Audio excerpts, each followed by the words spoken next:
Hola, ¿qué tal? ¿Cómo le va? Qué gusto saludarle. Bienvenido, bienvenida a la información jurídica más importante, pero también y sin duda a la más relevante de México y de todo el mundo. Hoy que ya es jueves 4 de mayo de 2023. Soy Oscar González y en nombre de todo este equipo de trabajo le damos la más cordial bienvenida y saludamos a mi compañera Nidia Díaz en la interpretación de lengua de señas mexicana. Hola Nidia, así comenzamos.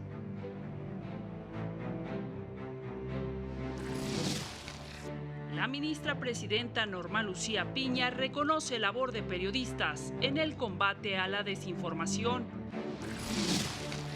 La Corte descarta petición del Ejecutivo Federal y mantiene decisión de analizar parte de las reformas político-electorales. La Sala Regional Especializada descarta actos anticipados de campaña de Sheinbaum y Ebrard. Naciones Unidas ordena a México investigar desaparición de joven veracruzano. Buenas noches, vámonos con la información con motivo del Día Mundial de la Libertad de Prensa. La ministra presidenta Norma Lucía Piña se reunió con reporteros que cubren las actividades del Poder Judicial de la Federación. Un encuentro en el que reconoció la importante labor que desempeñan. La ministra presidenta Norma Lucía Piña Hernández llamó a las y los periodistas a enfrentar la desinformación.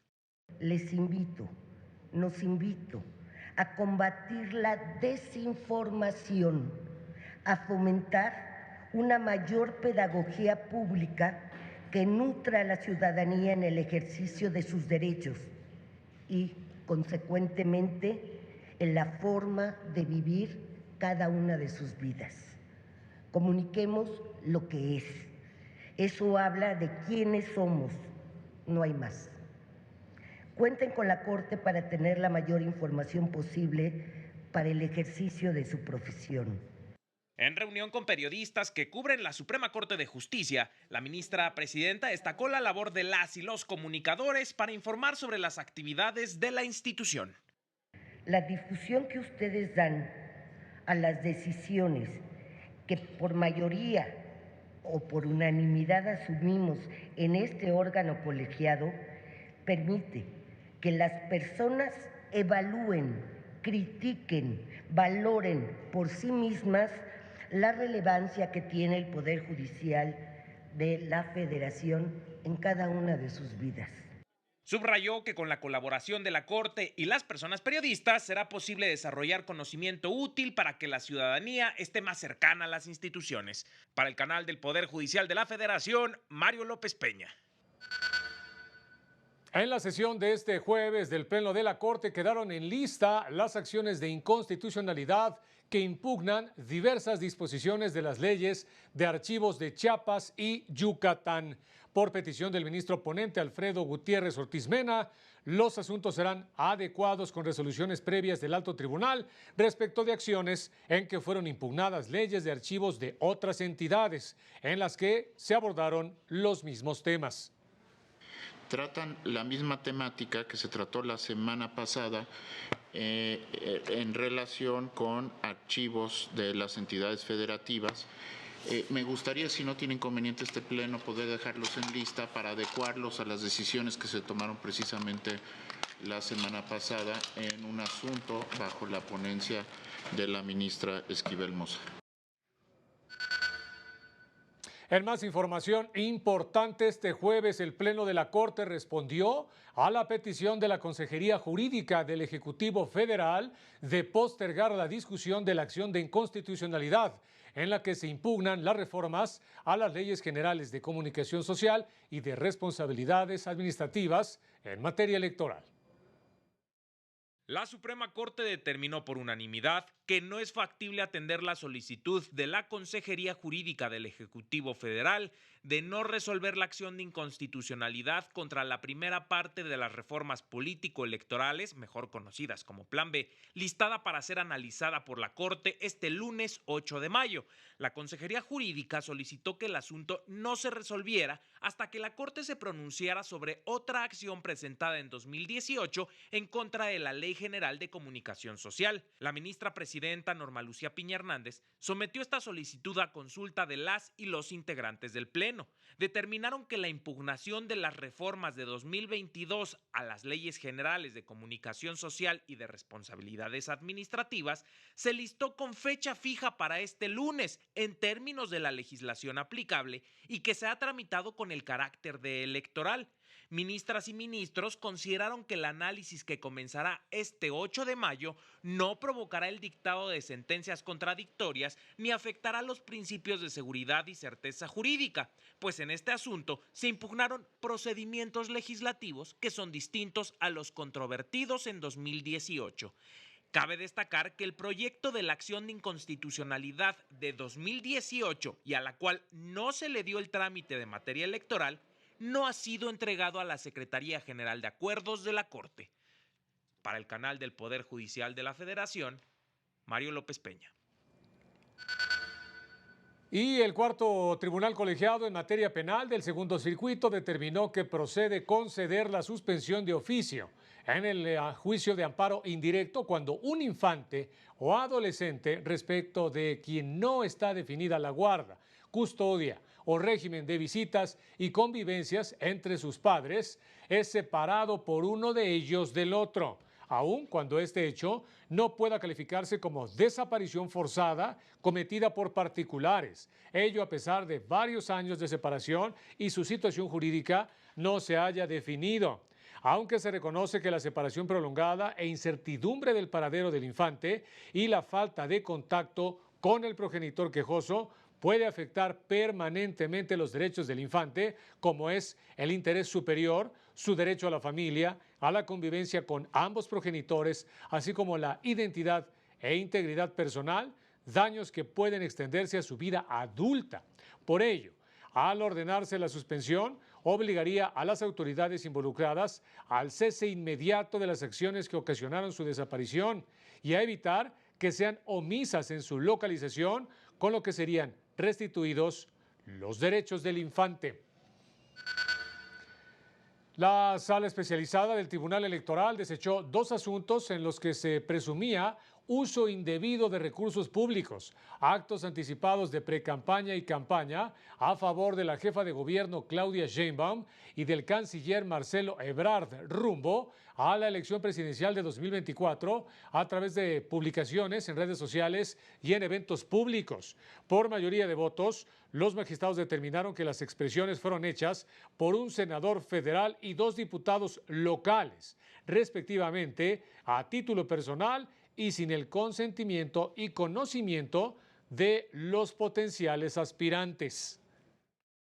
Siguiendo los parámetros de análisis fijados por la Sala Superior, los comentarios denunciados se realizaron en apego a la libertad de expresión y están amparados en el marco del carácter bidimensional que tienen los legisladores.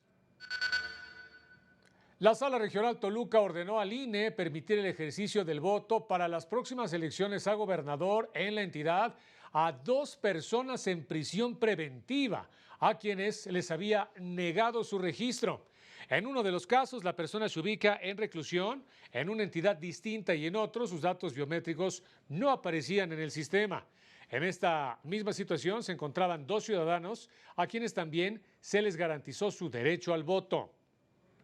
Se protege el derecho a voto de las personas en prisión preventiva, pero además se vuelve a generar esta lógica de no discriminar a las personas que tienen derecho a votar a partir de su decisión o su determinación. Vámonos rápidamente a una pausa y regresamos con más noticias.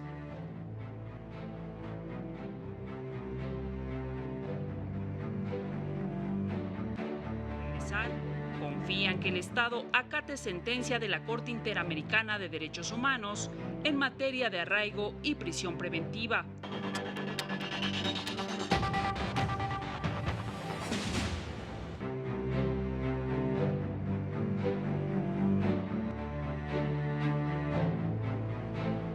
Informarle que se presentó una obra en la que se reescribieron diversas sentencias que en el momento en que fueron emitidas, sus autoridades no tomaron en cuenta la perspectiva de género.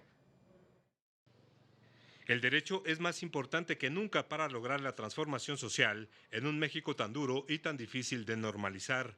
Así lo señaló Francisca Po, investigadora del Instituto de Investigaciones Jurídicas de la UNAM, durante la presentación del libro Sentencias feministas, reescribiendo la justicia con perspectiva de género. Es como una ventana al México que vivimos tan duro, ¿no? Y sin embargo, en este México que es casi insoportable, casi imposible de normalizar, es verdad que el derecho es más importante que nunca. ¿Sí? Y evidentemente la mayoría de los que estamos aquí tenemos una inmensa fe. En la academia tenemos debates sin fin acerca del papel del derecho en la transformación social. Se destacó que el libro es una importante herramienta para que los impartidores de justicia y las personas en general conozcan la forma correcta de juzgar con perspectiva de género. La obra analiza y reescribe 17 sentencias que no fueron elaboradas con perspectiva de género. Digamos, lo más importante de este libro sería demostrar cómo con las mismas herramientas jurídicas o con el derecho como estaba en el momento en el que se dictó la sentencia, era posible dictar una sentencia con perspectiva de género y que fuera realmente igualitaria o realmente justa, digamos. Porque este proyecto, como hoy lo decía una de las autoras, no solamente se concretó en un libro, sino que se concretó en un grupo maravilloso de mujeres comprometidas con una justicia igualitaria, con una justicia con perspectiva de género, con una justicia para las mujeres. A la presentación acudió la magistrada Taísia Cruz Parcero, directora del Instituto Federal de Defensoría Pública y una de las 34 autoras del libro. Poder Informativo, Juan Carlos González. Durante un foro en el Instituto de Investigaciones Jurídicas de la UNAM, los participantes confiaron que las autoridades cumplirán con la sentencia de la Corte Interamericana de Derechos Humanos que declaró inconvencional el arraigo y también la prisión preventiva. Mire.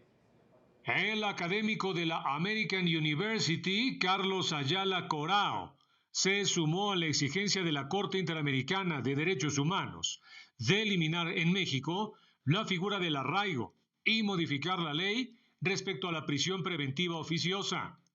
Durante su participación en un panel sobre juicio de amparo en el Instituto de Investigaciones Jurídicas de la UNAM, el investigador afirmó que dichas disposiciones son violatorias a los derechos de no ser privado de la libertad, a la presunción de inocencia y a la igualdad y no discriminación.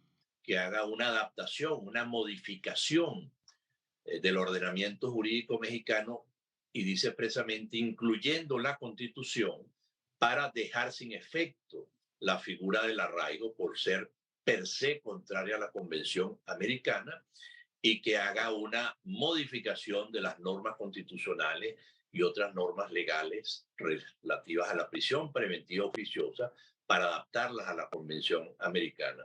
El representante de la American University pidió adaptar prácticas jurisdiccionales en materia de amparo, mediante las cuales se hagan efectivos los derechos de libertades reconocidos en convenios internacionales. Haciendo un llamado a México y a sus jueces para que ejerzan un adecuado control de convencionalidad por todos sus jueces y jueces, que velen por los efectos de las disposiciones de la Convención. Así, estos temas y en otras informaciones, de acuerdo con especialistas, solo el 31% de los adultos mayores en México, 3 de cada 10, cuentan con una pensión. En México habitan 18 millones de personas mayores que representan el 14% de la población total. De acuerdo con académicos y especialistas, este grupo etario enfrenta una grave situación de abandono, maltrato y violación a sus derechos humanos. Ancianas, decirle anciano, eres ya un anciano, ya no entiendes, ya no comprendes. Eso sucede socialmente. Ahora, familiarmente, ¿qué sucede? Los segregan, los evitan, no comparten con ellos su vida diaria y cotidiana. Y en el otro aspecto, pues se aprovechan también desde el punto de vista patrimonial. Son historias desgarradoras de hijos que dejaron a sus padres sin casa, que los sacaron a la calle, como decía la maestra Montoya, que les quitan su dinero, que los subieron al cuarto de servicio, que los mandaron al jacalito de atrás. En la Facultad de Derecho de la UNAM precisaron que el 53% de las personas mayores se encuentran casadas. El 33% son económicamente activos, sin embargo, el 73% de ellos se desempeñan en el sector informal por la dificultad que representa encontrar un empleo y solo el 31% son pensionados. Quiere decir que el resto no tienen forma de sobrevivir, si no es trabajando o si no es, y perdónenme la expresión, con la caridad de sus hijos. Señalaron que México está sujeto a la Convención Interamericana de los Derechos Humanos de las Personas Adultas Mayores. Sin embargo, persisten los retos para mejorar las condiciones de vida de este sector de la población. Para el canal del Poder Judicial de la Federación, Laura Murillo. Este jueves se llevó a cabo en el INE el Parlamento Infantil. Participaron 300 niñas y niños que representan a 25 millones de infantes. ¿Qué entienden por política las niñas y niños de México? Dar tu opinión, tu punto de vista y todo. Y yo me informo siempre sobre qué está pasando en México, cómo van las reformas, las mañaneras. Para mí es promover la democracia y una manera de expresar tu opinión a través de la oratoria. La política, en pocas palabras, es dar la opinión que tú quieres para tener un país mejor para la democracia de nuestro país. Pues para mí la política es el arte de poder expresar nuestro sentir y de poder expresar problemáticas para poder mejorar el país en el que vivimos.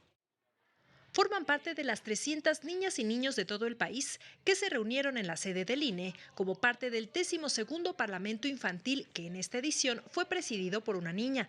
Paridad de género, igualdad salarial de mujeres y hombres, uso de las nuevas tecnologías y cuidado del medio ambiente fueron los temas que más les interesaron. Se están involucrando en un gran tema que nos debe ocupar a todas y todos. Y debemos estar pendientes quién toma las decisiones, quién hace las leyes, cómo está gobernando, qué está proponiendo, y tenemos que pedir cuentas. En el acto, diputadas federales tomaron nota de las propuestas que la infancia parlamentaria tiene para mejorar su calidad de vida. Porque eso me permite saber cómo ve la niñez a los políticos. ¿Qué piensa la niñez que los políticos pueden hacer por ustedes?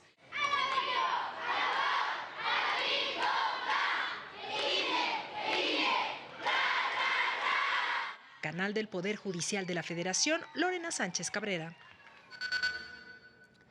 Y en su primera decisión sobre una denuncia individual, el Comité sobre la Desaparición Forzada de la ONU concluyó que el Estado mexicano incumplió su obligación de investigar pronta, exhaustiva e imparcialmente la desaparición forzada de un joven en Veracruz, esto en 2013.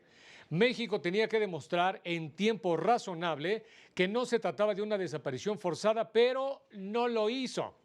Jonathan Mendoza Berrospe, de 17 años, fue sustraído por hombres con armas de fuego largas y cortas, pasamontañas, botas de policía y chalecos antibalas con la frase policía.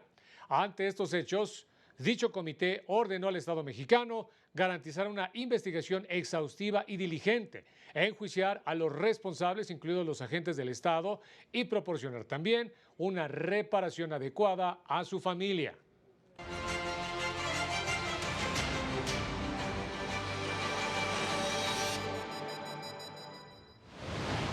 El octavo tribunal colegiado en materia penal del primer circuito confirmó la negativa de amparo a Brenda N., procesada por su presunta participación en el secuestro y desaparición del empresario Hugo Alberto Wallace, pues no existen elementos que permitan corroborar que fue víctima de tortura. Con el fin de ampliar los conocimientos sobre justicia electoral, el Tribunal Electoral del Poder Judicial de la Federación firmó un convenio de colaboración con el gobierno de Aguascalientes. La Escuela Judicial Electoral impartirá una maestría en la materia a 25 funcionarios del Estado. La COFEPRIS autorizó los ensayos clínicos de una vacuna contra el virus SARS-CoV-2, cuyo propósito es prevenir la enfermedad en infantes de 6 meses a 12 años. Se trata de un biológico de proteína de espícula recombinante de COVID-19. ONU Derechos Humanos llamó al Estado mexicano a garantizar la seguridad de integrantes de colectivos dedicados a la búsqueda de personas reportadas como desaparecidas, al tiempo que demandó investigar con perspectiva de género el asesinato de Teresa Maguellal.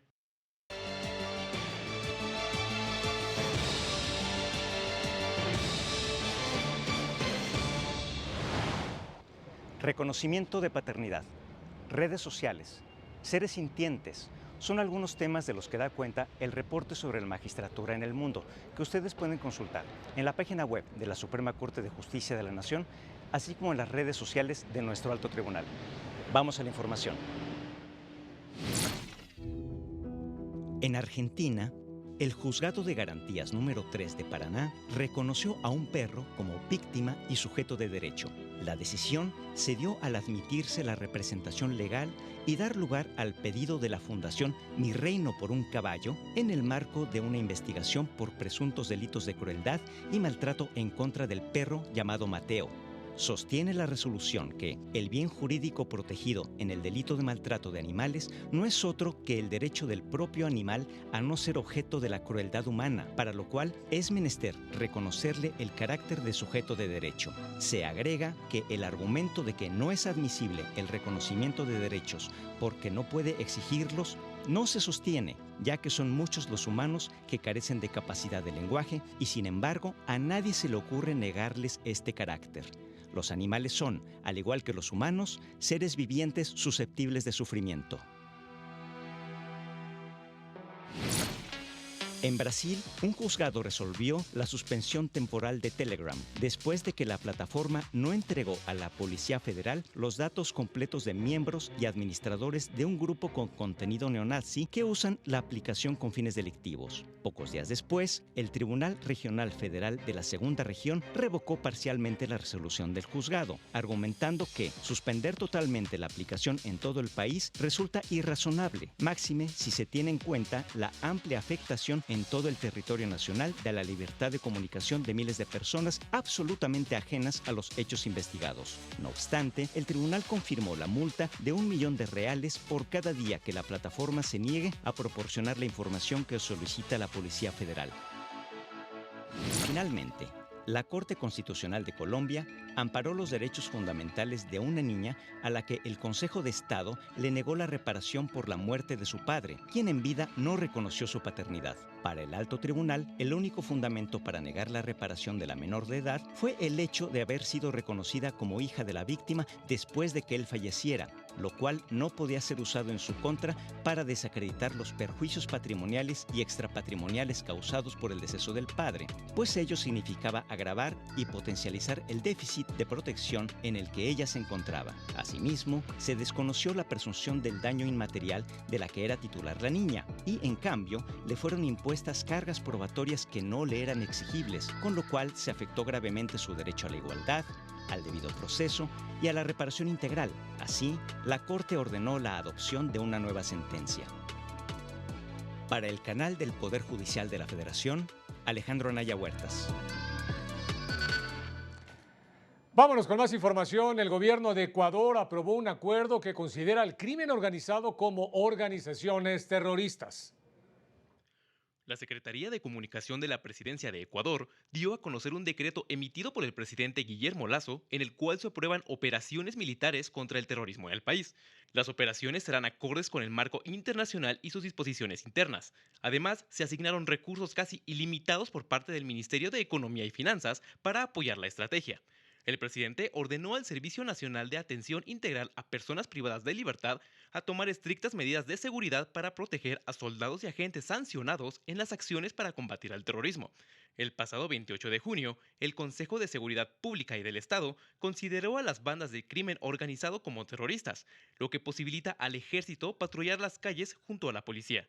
Las Fuerzas Armadas se movilizaron inmediatamente después de la publicación del decreto, mismo que permite la tenencia y portación de armas para defensa personal. Para el canal del Poder Judicial de la Federación, Héctor García Mejía. Fíjese que el INEGI dio a conocer que durante el pasado mes de marzo el desempleo disminuyó en el país. Al alza la generación de puestos de trabajo en México. De acuerdo con la encuesta nacional de ocupación y empleo del INEGI, en marzo de 2023, la población económicamente activa fue de 60.5 millones de personas, lo que representó un incremento de 2.1 millones respecto a un año antes. La población no económicamente activa, por su parte, se colocó en 39.6 millones de personas, 1.3 millones menos que en el tercer mes de 2022. Por sector de actividad, los servicios concentraron el 43.4% de los puestos de trabajo, comercio 19.4%, industria manufacturera 16.8%, seguido de actividades agropecuarias 11%, construcción 8.1% y otras como minería, electricidad, agua y suministro de gas 0.7%. En tanto, el INEGI señaló que la población ocupada en la informalidad laboral fue de 32.5 millones de personas. En marzo pasado, el 15.9% buscó un empleo por más de 3 meses, 38.5% duró desempleada más de un mes y hasta 3 meses, y 40.4% buscó trabajo hasta por un mes.